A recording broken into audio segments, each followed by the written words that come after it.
চলে আসলাম কেরানীগঞ্জ আবদুল্লাপুরে। আবদুল্লাপুরে আসার উদ্দেশ্য হলো আবদুল্লাপুর মোবাইল মার্কেটে যাব। এখানে একটা মোবাইলের ডিসপ্লে লাগাবো। চলে যাচ্ছি ভিতরেই।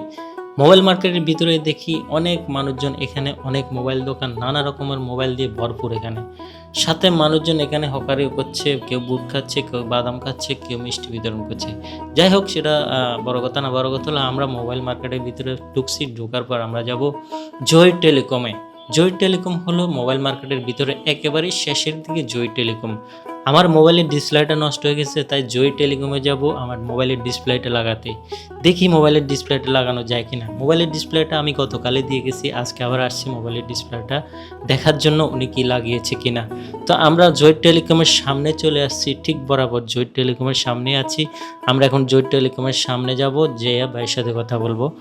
অবশেষে জহির ভাইয়ের দেখা পেয়ে গেলাম। ওনাকে বললাম যে আমার ডিসপ্লে কে লাগাচ্ছেন? উনি বলছে হ্যাঁ আমার ডিসপ্লেটা লাগিয়েছে খুব সুন্দরভাবে। তবে আমি খুবই সন্তুষ্ট যে উনি আমাকে অরিজিনাল একটা ডিসপ্লে দিছে, এজন্য আমি কৃতজ্ঞ প্রকাশ করছি ওনার কাছে। আপনারা আসতে পারেন জহির টেলিকমে, আবদুল্লাপুর মোবাইল মার্কেট।